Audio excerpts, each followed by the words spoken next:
La vidéo suivante porte sur la création d'un compte Classroom. Donc, vous allez dans le moteur de recherche Google, vous tapez Classroom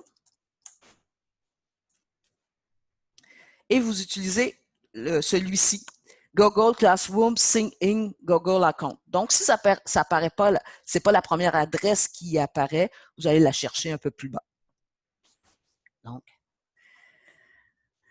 naturellement, si vous avez déjà un compte de Classroom, vos classes vont déjà apparaître, les classes que vous avez déjà créées vont apparaître. Donc, si je veux créer une nouvelle classe, je pèse sur le petit plus ici et je crée un cours. Donc, je lis les instructions, je les accepte et continue. Donc, je vais créer une classe d'histoire. Histoire secondaire 2. Donc, secondaire 2. Et voilà. La section, donc, c'est premier cycle, deuxième cycle, vous pourriez écrire ça. L'objet, ça porte sur l'apprentissage, la formation. Est-ce que c'est des notes de cours, des vidéos? Donc, c'est à vous de mettre de l'information pertinente pour vous aider à connaître à quoi sert ce cours.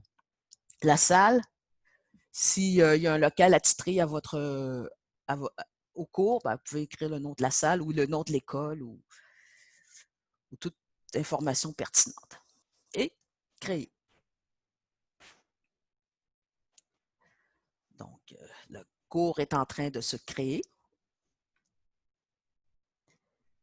Et voilà, ici, histoire. Donc, histoire. Vous pouvez modifier le thème. Donc, vous sélectionnez le thème. Donc, vous allez en choisir un, celui que vous voulez. Donc, si vous choisissez celui-ci, donc, sélectionnez le thème en cours. Donc, et voilà. Ça a été modifié. Donc, c'est à vous d'aller, si vous voulez le modifier, vous pouvez le modifier. Vous pouvez importer une photo aussi. Donc, quand on importe une photo, on sélectionne une photo sur votre ordinateur. Donc, au préalable, vous êtes peut-être allé déjà télécharger une photo pertinente en lien avec le cours que vous vouliez créer. Par la suite, vous invitez des élèves à s'inscrire à votre cours. Donc, vous faites exactement la même démarche que tout à l'heure, c'est-à-dire que vous dites aux élèves d'aller dans Google, dans le moteur de recherche de Google, de taper Classroom, d'aller utiliser le lien Sign In. Donc, l'élève va arriver dans une page où peut-être qu'il n'y a aucun cours auquel il est inscrit, ou il peut avoir déjà des cours auxquels il est inscrit parce que des enseignants lui ont déjà signifié de s'inscrire à leur cours. Vous leur dites d'aller dans le petit plus. Eux, ce qu'ils vont faire, ils doivent rejoindre un cours. Donc, ils cliquent sur « Rejoindre un cours ». Et on lui demandez le code du cours à votre enseignant. Donc, vous, en tant qu'enseignant, vous êtes dans cette page-ci. Le code est ici. Vous pesez sur le petit plus et vous donnez le code à l'élève. Vous pouvez l'avoir déjà écrit sur un petit papier puis le distribuer ou le faire en direct avec les élèves. Et l'élève s'inscrit. C'est automatique. Donc, par la suite, pour voir qui est inscrit, donc je vais choisir une classe où il y a où j'ai des élèves. Si j'en ai pas, ici.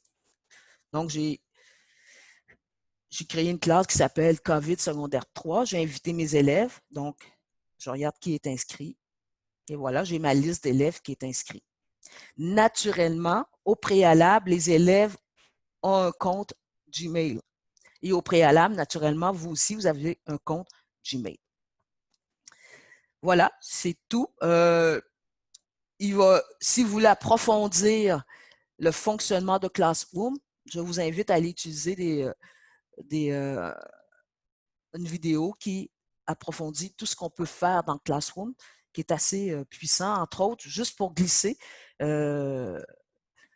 ici les possibilités. Donc, vous pouvez créer des devoirs, des questionnaires, une question, distribuer de la documentation.